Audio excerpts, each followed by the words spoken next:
Okay, तो जैसा मैंने बोला था कि हम लोग इसी सेशंस में हम लोग चैप्टर नंबर 8, 9, 10 करेंगे, बट मैं उनकी वीडियोस अलग अलग बताऊंगा। तो अब हम लोग स्टार्ट करते हैं चैप्टर नंबर 9। चैप्टर नंबर 9 में हम लोग स्टार्ट करते हैं, जिसमें हम लोग रेगुलेटरी फ्रेमवर्क जानेंगे और करेंसी डेरिवेटिव्स में। ये कुछ नहीं है, इस चैप्टर्स में हम लोग केवल ये चीज जानेंगे कि देखिए, हर एक चीज का एक लॉ होता है, हर एक चीज का एक कॉन्सेप्ट होता है और एक लॉ होता है जो जानना जरूरी होता है। जैसे हम लोग इंडिया में रह रहे हैं, और हमें जो इंडिया में हर एक लोकेशन में जाने की जो फ्रीडम है, वो कैसे मिली है? वो मिली है हमें, हमारे कॉन्स्टिट्यूशन ने दिया है। पहले के टाइम में क्या होता था कि बहुत सारे रिस्ट्रिक्शंस थे। जैसे आप अभी यूएस के कुछ स्टेट्स में जाओगे और यूके के आप अब कुछ स्टेट्स में जाओगे, तो वहां पे एक स्टेट से दूसरे स्टेट में जाने के लिए भी आपको एक वीजा लगेगा। आपको एक टेरिटरी से दूसरे टेरिटरी में मूव करने के लिए वीजा लगेगा। लेकिन हमारे इंडिया में आप यूपी से चाहे एमपी चले जाओ, चाहे आप तमिलनाडु चले जाओ, चाहे आप कन्याकुमारी जाओ, चाहे जहां किसी भी हमारे पूरे होल इंडिया में आप कहीं पे जाओगे, आज के टाइम पे इंडिया में जम्मू कश्मीर भी पूरी तरीके से आ चुका है, तो आप कश्मीर तक भी आप जाओगे तो आपको कोई भी स्पेशल रिस्ट्रिक्शंस नहीं लेनी पड़े लगती हैं। और आप फ्रीली एक जगह से दूसरे जगह पर, आपकी यूपी की गाड़ी है तो आप हरियाणा चले जाते हो, आप एमपी चले जाते हो। तो आपके जो ये रूल्स हैं, आपके जो रेगुलेशंस हैं, वो क्यों दिए गए हैं? ट्रैफिक रूल्स हैं, ट्रैफिक के कुछ नियम्स हैं, इसी तरीके से आपको हेलमेट पहनना चाहिए। और जो भी हर एक चीज का जो एक सेक्टर है, उसका एक रूल्स और रेगुलेशंस है। हर एक सेक्टर का अपने कुछ ना कुछ कॉम्प्लायंस बनाए गए हैं। एक जैसे इक्विटी में आप जा रहे हो काम करने, अगर आप एक रिलेशनशिप मैनेजर पोस्ट पे काम करोगे, आप एक ब्रांच मैनेजर पे पोस्ट पे जाएंगे, या आप इक्विटी डीलर पे पोस्ट पे जाएंगे, तो आपके कुछ कोड ऑफ कंडक्ट होने चाहिए, कुछ एथिक्स होनी चाहिए, कुछ आपके लिए रूल्स बनाए गए हैं जिनको आपको प्रॉपरली फॉलो करना ही करना है। ऐसा नहीं कि आप उनके उनको अवॉइड करते हुए आगे चलो, तो जिससे आपके जॉब पे रिस्क आ सकता है, आपके फ्यूचर कैरियर पे रिस्क आ सकता है। क्योंकि ये जो कॉम्प्लायंस है, ये मैंने नहीं बनाया, ये कॉम्प्लायंस ये कंपनी ने नहीं बनाया। ये ऐसे रूल्स और रेगुलेशन है, वो इसलिए बनाया गया है कि ताकि लोगों की सेफ्टी रह सके। कौन लोग? जो इन्वेस्टर्स हैं, जो यहाँ पे पैसा लगाते हैं, उन सभी लोगों की यहाँ पे सेफ्टी रह सके, इसलिए ये रेगुलेटरी फ्रेमवर्क्स बनाए गए हैं। ठीक है, जैसे स्कैम 1992 जो आप लोगों ने देखा है, उसमें हर्षद मेहता की जो पूरी वेब सीरीज में हम लोगों ने देखा है कि बहुत सारे ऐसे रूल्स थे, बहुत सारे ऐसे रेगुलेशंस थे जो कि फॉलो नहीं किए जाते थे। ब्रोकर डायरेक्टली पैसे कलेक्ट कर लेता था बैंकों से, और उसको पीआर इशू कर देता था। तो उसने नकली पीआर इशू करना, बैंक रिसिप्ट जो है, सॉरी बीआर बोलेंगे उसको, बैंक रिसिप्ट नकली उसने देना शुरू कर दिया, और उसी पैसे को मार्केट में लगाता था, और मार्केट में पैसे लगा करके शेयर्स के प्राइस को हाइक करता था, क्योंकि वहां पे बहुत सारे रेगुलेशन स्ट्रिक्ट नहीं थे। बट 1994 में जब सेबी आया और एनएससी की आपकी डिजिटल ट्रेडिंग आ गई, तो बहुत सारे रूल्स बने, बहुत सारे रिस्ट्रिक्शंस आए। टाइम टू टाइम नए नए लॉज, नए नए जो भी अमेंडमेंट्स है वो आते गए, जिसकी वजह से आज जो स्ट्रक्चर है, सेबी का हो, चाहे आपके आईआरडीए का हो, चाहे आपके किसी भी मिनिस्ट्री का हो, आपके फाइनेंस आरबीआई का हो, वो सारे लॉज जो भी कॉम्प्लायंस हैं, वो काफी स्ट्रिक्ट हो गए हैं, जो कि सेफ्टी प्रोवाइड कर सके अपने इन्वेस्टर्स को। तो इसीलिए आपके इस मार्केट में भी, करेंसी मार्केट हो, डेरिवेटिव मार्केट हो, ओवरऑल डेरिवेटिव मार्केट की यहाँ पे बात करेंगे, ना केवल करेंसी डेरिवेटिव्स। यहाँ पे चैप्टर इसलिए करेंसी डेरिवेटिव्स दिया क्योंकि हम लोग केवल करेंसी पढ़ रहे हैं। इवन करेंसी, कमोडिटी और इक्विटी, किसी में भी आप जाओगे डेरिवेटिव में, तो यही सेम ऑफ रेगुलेटरी फ्रेमवर्क आपको वहां पे यूज करने पड़ेंगे। हाँ, कुछ एक दो एडिशनल फ्रेमवर्क होते हैं जो करेंसी में यूज करने पड़ते हैं, जैसे फॉरेन एक्सचेंज मैनेजमेंट एक्ट हो गया, फीमा है, ये सारी चीजें आपको एक्स्ट्रा करनी पड़ती हैं। लेकिन बाकी लाइक एज डेरिवेटिव में जो मेन जो कॉन्सेप्ट है, वो सभी जगह पे, तीनों जगह पे, कमोडिटी, एमसीएक्स और सॉरी एमसीएक्स, इक्विटी और आपके यहाँ पे फॉरेन करेंसी, सभी डेरिवेटिव्स में आपको यूज करनी पड़ती है। तो हम लोग आगे बढ़ते हैं, चैप्टर में स्टार्ट करते हैं अपने चैप्टर को। ये भी पूरा याद करने वाला चैप्टर है, डायरेक्ट क्वेश्चंस आ सकते हैं इसमें भी। आपको किसी भी तरीके का कोई ऐसा नहीं है कि आपका कोई हार्ड एंड फास्ट रूल से आपको लेकर के जाना है। ठीक है, ये 1956 में एक एक्ट बनाया गया था, एक रूल बनाया गया था, जिसके थ्रू आपके डेरिवेटिव्स के ट्रांजैक्शंस पे लगाम लगाई जा सके, मतलब उसे कंट्रोल किया जा सके इन्वेस्टर्स के प्रोटेक्ट करने के लिए। तो उसका जो पूरा नाम था, बस आपको ये याद रखना है। जब भी क्वेश्चन आएगा डेरिवेटिव को किस एक्ट के थ्रू रेगुलराइज किया जाता है, तो वहां पे आपका आंसर होगा SCRA 1956। याद रहना चाहिए आपको SCRA 1956, जिसका पूरा नाम है सिक्योरिटीज कॉन्ट्रैक्ट रेगुलेशन एक्ट 1956, और इसका शॉर्ट फॉर्म होता है SCRA। याद रहना चाहिए आपको, जहां भी सिक्योरिटीज वर्ड आए और इसके जो रेगुलेशन की बात आए तो वहां पे आपका SCRA एक्ट लगेगा। आपको कंफ्यूज करने के लिए SCRA भी दिया होगा और सेबी भी दिया होगा। इन्वेस्टर्स को प्रोटेक्ट करने के लिए कौन सा है, वो आपका सेबी है, वो stock exchange board of India act 1994 है। लेकिन डेरिवेटिव्स के रूल्स और रेगुलेशन जहां पे बताए गए हैं, डेरिवेटिव वर्ड का आपका रूल्स और रेगुलेशन, आपके ट्रेडिंग से related rules and regulation in the point of view of derivative से जब कोई भी रेगुलेशंस वगैरह लाए गए हैं तो वो आपका SCRA था। ये आपको क्लैरिटी रहनी चाहिए और आई थिंक आपको ये क्लैरिटी होगी। The act aims to prevent under undesirable transactions in securities. Securities मतलब कि जो जो भी स्टॉक मार्केट में जो भी अंडरलाइंग एसेट ट्रेड होती है। It governs the trading securities in India. The term securities has been defined in the section 2H of the SCRA। याद कर सकते हैं तो बस इसको, केवल जो पॉइंट्स है जैसे सेक्शन 2H हो गया, ये डायरेक्ट क्वेश्चन आ सकता है। और मैंने डेरिवेटिव्स के कंट्रोल्स के बारे में बात की है, वहां पे आपको SCRA का नाम डायरेक्ट आएगा। और सिक्योरिटीज के रेगुलेशंस के बारे में अगर आएगा तो SCRA। ये 3 क्वेश्चंस बन सकते हैं, इसको आपको याद रखना रहेगा अपने माइंड में। डायरेक्ट क्वेश्चंस आएंगे, मैंने हमेशा बोला डायरेक्ट क्वेश्चंस आएंगे, कोई भी कॉन्सेप्ट नहीं है। लॉ क्यों लाया गया, इस लॉ को क्या रीजन था, वो बहुत डिटेल में जानने की जरूरत नहीं है, क्योंकि हम लोग CFA या ऐसे स्ट्रॉन्ग कोर्सेज को नहीं कर रहे हैं, नॉर्मल कोर्स को कर रहे हैं। तो वहां पे जो रेलेवेंट है मैं वही आप लोगों को बताऊंगा। हम लोग आगे बढ़ते हैं, नेक्स्ट स्लाइड में देखते हैं। RBI SEBI Standing Technical Committee and Exchange Traded Currency and the Interest Rate Derivatives with a view to enable entities to manage volatility in the currency market।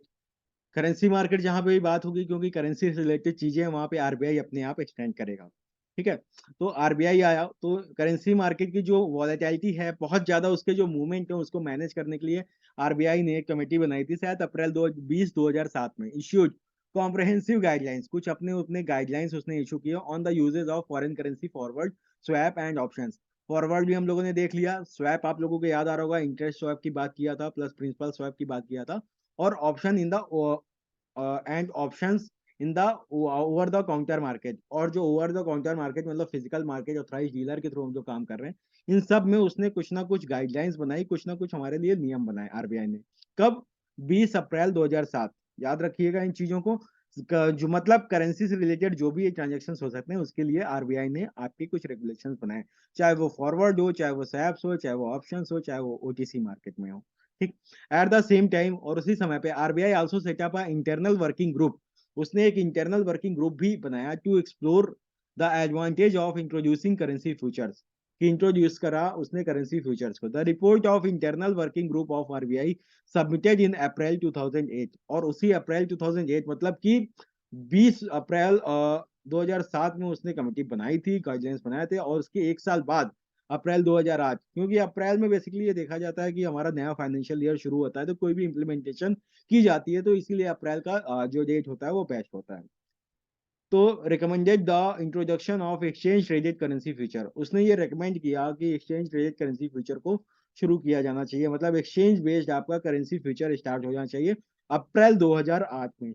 With the expected benefits of exchange traded currency future, it was decided into joint meeting of RBI और सेबी। और कहाँ पे trade होना चाहिए, कैसे trade होना चाहिए, वो तो सेबी डिसाइड करेगा ना, क्योंकि अगर एक्सचेंज की बात आ गई तो वहां पे तुरंत उसे RBI को सेबी से मुलाकात करनी पड़ेगी, सेबी से बातचीत करनी पड़ेगी। और सेबी से जब बातचीत हुई, मीटिंग हुई, कंप्लीट हुआ, तो फरवरी 28 2008 में that an RBI SEBI standing technical committee on exchange trade currency and interest rate derivative would be constituted. और 28 फरवरी 2008 को, क्योंकि जो हमारा बजट इशू होता था, जो हमारा बजट आता था, वो 28 फरवरी 2008 में वो कुछ बजट्स हमारे अनाउंस किए जाते थे, तो इसी कंडीशन में पहले के टाइम पे, आज के टाइम पे तो 1 फरवरी ही सारे बजट कर दिए जाते थे, पहले अलग अलग डेट्स थी। 1 फरवरी को कुछ डेट थी और कुछ आपके लास्ट डे ऑफ फरवरी भी आपकी आती थी। तो अब यहाँ पे कॉन्स्टिट्यूशन हो गया, सेबी और RBI ने सहमत हो गया, और उसके बाद हमें एक्सचेंज ट्रेडेड करेंसीज आपके मार्केट में लॉन्च कर दी गई और उस पर काम होने लगा। तो ये था जो फ्रेमवर्क बनाया गया था RBI और सेबी के थ्रू। इसमें मुझे नहीं लगता कोई भी ऐसा कॉन्सेप्ट वाली चीजें हैं, सामने पड़ी हुई हैं।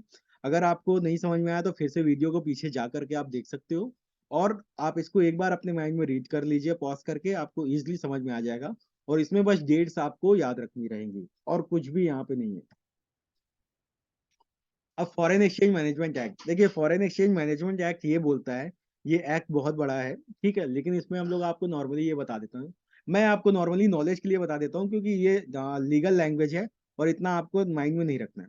फीमा जो है, जब भी आप फॉरेन करेंसी से रिलेटेड कोई भी काम करते हैं, या आप इवन घूमने भी जाते हैं, आप वहां से कोई फॉरेन करेंसीज में चीजें लेकर के आते हैं, डॉलर खरीद के आते हैं बाहर से, और उसको अपने घर में भी रखते हैं, तो अगर कोई भी फॉरेन करेंसी से रिलेटेड आपके कोई भी ट्रांजेक्शन्स होते हैं, या कोई आप ये किसी भी तरीके से उससे लिंक्ड हैं, तो ये जो एक्ट है ये आप पे एप्लीकेबल हो जाता है। कितना रखने पर आप एप्लीकेबल होगा, कितना नहीं रखने पर आपके ऊपर एप्लीकेबल नहीं होगा, ये चीजें फीमा एक्ट में बताई गई हैं, बट हम लोग फीमा एक्ट पढ़ने के लिए नहीं बैठे हैं। हम लोग केवल इसका एक ओवरव्यू जानने के लिए बैठे हैं, क्योंकि हम लोग फॉरेन करेंसीज में डील कर रहे हैं। तो the foreign exchange management derivative contract regulation 2000 notification number FEMA, ये कोई भी याद करने की जरूरत नहीं है। Power conferred by the clause H of the subsection 2 of section 47 of the foreign exchange management act 1919। बस आपको ये एक्ट का नाम याद रखना है, फॉरेन एक्सचेंज मैनेजमेंट एक्ट 1999, ठीक है। This amendment incorporated as new clause after the clause in regulation 2 reading VA currency futures means, मतलब करेंसी फ्यूचर का जब नया लॉ लाया गया, तो नया लॉ लाने के बाद इसमें एक अमेंडमेंट जोड़ी गई, क्योंकि उसमें भी फॉरेन करेंसीज में एक नॉर्मल पर्सन काम करने लगे, तो उसमें भी कुछ रेगुलेशंस और कुछ उसमें जो रूल्स हैं उसके अकॉर्डिंग उसको यहाँ पे जोड़ा गया, फॉरवर्ड कॉन्ट्रैक्ट को लेकर के, फ्यूचर कॉन्ट्रैक्ट को लेकर के, और आपके जो ओवर द काउंटर कॉन्ट्रैक्ट हैं उनको लेकर के इसमें उसमें ऐड किया गया, और उसमें अमेंड कर दिया गया, उसमें ये क्लॉज जोड़ दिया गया। तो मतलब जब सेबी और आरबीआई की मुलाकात हुई, तो जब फॉरेन करेंसीज से रिलेटेड बात हुई, तो फॉरेन करेंसीज का एक और एक्ट था फीमा। तो फीमा को भी वहां पे कुछ ना कुछ अथॉरिटीज फिर दी गई, और फीमा में कुछ जो अमेंडमेंट्स थे वो संशोधन किए गए, और उस एक्ट को पास कर दिया गया। तो यहाँ पे बस ये जो हिंदी में मैंने आपको नॉर्मल सिंपल वर्ड्स में बताया, बस इसी चीज को आपको याद रखना है। बाकी इससे मुझे नहीं लगता कि होपफुली आपको क्वेश्चन आएगा। जब क्वेश्चन ये पूछ सकता है कि फॉरेन से रिलेटेड कौन सा एक्ट आपके ऊपर भी एप्लीकेबल होता है, फॉरेन करेंसी से रिलेटेड एक्ट कौन सा एप्लीकेबल होता है, तो वहां पे आपको फॉरेन एक्सचेंज मैनेजमेंट एक्ट 1999 डालना है। डेरिवेटिव या सिक्योरिटी से रिलेटेड अगर हो, तो आपको SCRA डालना है। फॉरेन एक्सचेंज से रिलेटेड कोई भी एक्ट पूछ रहा हो, वहां पे ये ऑप्शन दिया है, तो आपको फीमा एक्ट डालना है। वहीं आपको इन्वेस्टर्स को प्रोटेक्ट करने के लिए अगर कोई एक्ट दिया है, तो वहां आपको सेबी 1994 डालना है। तो ये चीज आपको हमेशा याद रहनी चाहिए, बिल्कुल भी कंफ्यूज नहीं होइएगा। अलग अलग टर्म्स हैं, अलग अलग चीज के लिए अलग अलग एक्ट बने हुए हैं। तो ये भी हमारा स्लाइड कंप्लीट हो गया, इसमें कुछ भी आपको समझना नहीं था, नॉर्मल था। अब regulatory framework of exchanges, a recognized stock exchange having nationwide terminal or new exchanges recognized by SEBI may set up currency future segment after obtaining SEBI approval। SEBI का अप्रूवल आ गया, आरबीआई ने उससे मुलाकात की, जो dates हम लोगों को सारे मिले हुए थे, उसके बाद फिर फीमा में कुछ अमेंडमेंट कर दिया गया इसके रिगार्डिंग, क्योंकि फॉरेन एक्सचेंज से रिलेटेड कोई भी चीज होगी तो उसको भी इफेक्ट आएगा, तो वहां पे भी चेंजेस किए गए। The currency future segment should fulfil following eligibility condition for approval. क्या क्या एलिजिबिलिटी उसने अप्रूवल किया? The trading should take place through online screen basis पर होगा। The clearing of the currency derivative market should be done in independent clearing corporation. और जो भी clearing की जाएगी, मतलब पैसे का जो भी सेटलमेंट और क्लियर किया जाएगा, वो आपका इंडिपेंडेंट क्लियरिंग कॉर्पोरेशन होगा। The exchange must have online surveillance capability which monitor positions, prices and volumes in real time so as to deter market manipulation. और जो भी पोजीशंस होगी, जो भी पोजीशंस बनाई जाएंगी, वो सामने उसके बायर सेलर दिखेंगे, उसकी पोजीशंस एकदम मॉनिटर होगी, और प्राइस और वॉल्यूम हमें सामने देखने को मिलेगा, ताकि मार्केट में कोई मैनिपुलेट ना कर सके। तो वो तो अब चाहे इस मार्केट की बात करें, चाहे स्टॉक मार्केट के, चाहे इक्विटी मार्केट की बात करें, चाहे कमोडिटी मार्केट की, सब कुछ आज के टाइम पे ट्रांसपेरेंट है। कोई भी बैकएंड से कोई भी चीजें नहीं होती है, और सर्विलांस में रहता है। तो ये चीजें, जो तीनों चीजें हैं, इसी मार्केट को लेकर के नहीं, हर एक मार्केट को लेकर के आपको यही तीनों चीजें पॉइंट ऑफ टाइम आ चुकी हैं। तो यहाँ पे कोई भी कंफ्यूजन नहीं होनी चाहिए, क्योंकि हम सभी लोग इन चीजों को देखते आ रहे हैं। तो ये भी आपको होपफुली क्लियर हो चुका होगा। अब रेगुलेटरी फ्रेमवर्क ऑफ एक्सचेंज में आगे कुछ और पॉइंट्स भी हैं, जैसे फोर्थ है, the exchange shall have balance sheet net worth of at least 100 crore. जो बैलेंस शीट और ये जो नेटवर्थ, बैलेंस शीट में जो नेटवर्थ होनी चाहिए, नेटवर्थ में आपका जो आपका इक्विटी और साथ में आपके डेट और साथ ही साथ उसका जो रिजर्व एंड सरप्लस होता है, तीनों को जब मिलाते हैं तो आपका नेटवर्थ होता है। तो नेटवर्थ में आपकी ये सारी चीजें होनी चाहिए। 100 करोड़ से 100 करोड़ मिनिमम एटलीस्ट होना चाहिए। एक्सचेंज शायद है, जो भी एक्सचेंज है, जैसे करेंसी एक्सचेंज है, एमसीएक्स एक्सचेंज है और इक्विटी एक्सचेंज है, इसके जो नेटवर्थ है 100 करोड़। ये तो बहुत ही मिनिमम क्राइटेरिया, आज के टाइम पे इसको और बढ़ा देना चाहिए और बहुत ही बड़ा है आज के टाइम पे, अगर देखा जाए तो वो उस टाइम के हिसाब से है और आज भी उसमें कोई चेंजेस नहीं किए जाए, तो इसलिए हमें यही अमाउंट देखने को मिल रहा है। और लास्ट है, लास्ट जो पॉइंट है ये भी हम लोग देखते हैं, तो information about trades quantities and codes should be disseminated by the exchange in real time to at least two information vending network which are accessible to investors in country. The per half or capacity if the computers, the network should be at least 4 to 5 times of the anticipated peak load in any half hour or actual peak load seen in any half hour during the preceding 6 months, whichever is higher. This shall be reviewed from time to time on the basis of experience. The segment should have at least 50 members to start currency derivative. मैं थोड़ा सा इधर आ जाता हूँ या अपनी video को छोटी कर लेता हूँ। Basis of experience, 50 members to start currency derivatives trading. The exchange should have arbitration and investors grievance redressal mechanism operative from the all of 4 areas regions of the country. The exchange should have adequate inspection capability. If already existing, the exchange should have a satisfactory record of monitoring its member, handling investor complaints and preventing irregularities in trading. इसको मैं एक शब्दों में अगर आप लोगों को बताऊं तो एटलीस्ट टू जो भी मतलब कि आपके जो हाफ आवर की जो ट्रेडिंग होती है, लास्ट के हाफ आवर की और शुरू के हाफ आवर्स की, उसमें वॉल्यूम बेस बहुत आता है करेंसी में। एक तो उसकी मॉनिटरिंग करना, उसको देखना कि उसमें प्रॉपर तरीके से ट्रेड हो रहे हैं कि नहीं, उसमें कोई दिक्कत नहीं हो। और आज के टाइम पे इतना एडवांस हो चुका है लेवल कि आज ऐसी दिक्कत नहीं आ रही। कभी कभी अभी पिछले 6 सालों में 2 साल में एनएससी की वेबसाइट भी थोड़ी सी हैंग हो गई थी कुछ समय के लिए। वहां पे काम करना थोड़ा सा आधे एक घंटे के लिए ट्रेडिंग रोक दी गई थी। तो वो चीजें हो जाती हैं, तो टेक्निकल इशू है, कभी कभी हो जाता है, लेकिन यही चीजें बोली गई हैं कि इनकी इतनी कैपेसिटी होनी चाहिए कंप्यूटर्स की। आज के टाइम पे इतने एडवांस कंप्यूटर्स आ गए हैं तो ऐसी दिक्कत नहीं आती। और इस सेगमेंट में एटलीस्ट 50 मेंबर्स होते हैं जो कि करेंसी की ट्रेडिंग करे। आज के टाइम पे 50 क्या, इतने ज्यादा वॉल्यूम है करेंसी में। आज के कोविड के बाद से इतना ज्यादा वॉल्यूम बढ़ा है करेंसी में कि आप बिलीव नहीं कर पाओगे। और एक्सचेंज को ये भी कुछ इन्वेस्टर्स को सेव करने के लिए उन्होंने आर्बिट्रेजन्स के आर्बिट्रेज जो आर्बिट्रेशन होते हैं उसकी व्यवस्था की हुई है कि ऐसा ना हो कि ब्रोकर अपनी मनमर्जी करते रहे, उनके खिलाफ कंप्लेन भी की जा सकती है। और कंप्लेन किया जाएगा तो उनके लिए पूरा ग्रेवेंस रेजिस्ट्रेशन मैकेनिज्म होना चाहिए ताकि उनकी कंप्लेंट्स को सुना जाए। उनके कंप्लेंट्स को सुनने के बाद उस ब्रोकर पे पेनल्टी लगाई जा सके और अगर ब्रोकर ने गलती है तो उसको पेनल्टी लगाई जा सके।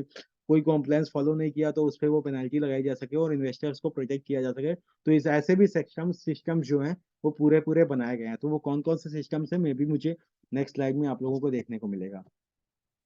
तो यहाँ पे आपका the clearing corporation must ensure that all trades are settle by the matching of the buyers and seller. जो भी ट्रेड है वो सेटल हो जाना चाहिए। जब बायर और सेलर का जो भी ट्रेड जो प्राइस होता है वो मैच करता है, तब वो प्राइस आपका लास्ट ट्रेडेड प्राइस होता है। मतलब कि आपने 230 रुपए का बाई करने का रेट लगाया और सेलर भी 230 रुपए में सेल करने का रेट लगाया और दोनों रेट आपस में मिल गए, मैच कर गए, तब वो ट्रेड एग्जीक्यूट होना चाहिए और जो जो पोजिशन है आपस में इंटर सेटल्ड हो जाती हैं। जिसने सेल किया उसके डीपी से चला जाएगा और जिसने बाई किया उसके डीपी में चला वो आ जाएगा। तो ये आपका यहाँ पे बोला गया। तो क्लियरिंग क्लियरिंग कॉर्पोरेशन भी अच्छे से परफेक्ट होना चाहिए।